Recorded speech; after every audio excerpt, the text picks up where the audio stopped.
Thank you, Mr. Speaker, sir, and I thank the honourable member for the question.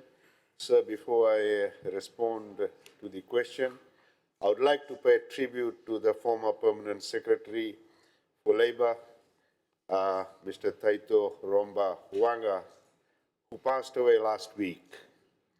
He served on various boards, including the NTPC board, of which I was the chair at one time. He also served diligently on the FNPF board, ATH board, Employment Relations Advisory Board, the NOSHA board, and the National Employment Center, and other boards.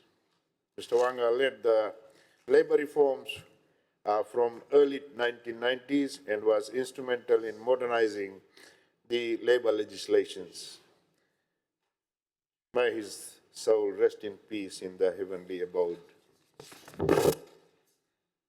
Mr. Speaker, sir, the ILO defines social protection as a set of policies and programs designed to reduce and prevent poverty, vulnerability, and social exclusion throughout people's lives.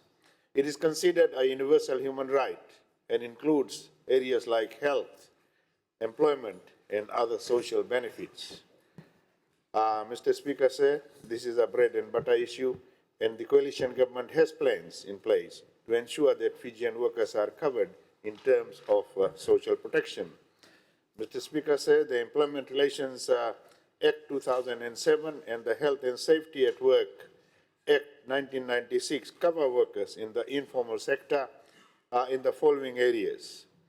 The minimum wages, they're entitled to minimum wages, and other entitlements, they're entitled to annual leave and meal allowances.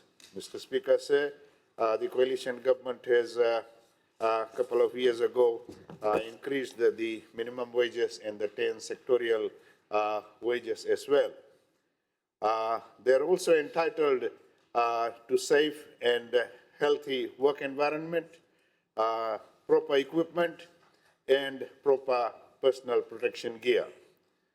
Mr. Speaker, sir, there are compliance procedures in place that we enforce to ensure that these workers are not deprived of their fundamental employment rights.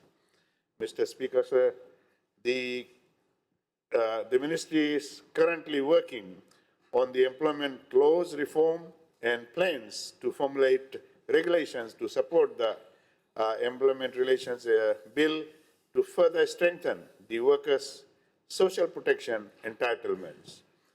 Mr. Speaker, sir, we are also in the process of establishing the 11th Sectorial Wages Council. There are 10 wages councils that we have restored, and now the 11th one, which will include workers that are not covered by the 10 current wages councils. Mr. Speaker, sir, these provisions are in addition to the existing social protection schemes provided by various government agencies like education, social welfare, health, subsidy on water, electricity, and of course the tax threshold of 30,000. All those who earn below 30,000 do not pay any tax in this country, and that is almost 80% of our wage earners. Mr. Speaker, sir, I thank you for the opportunity.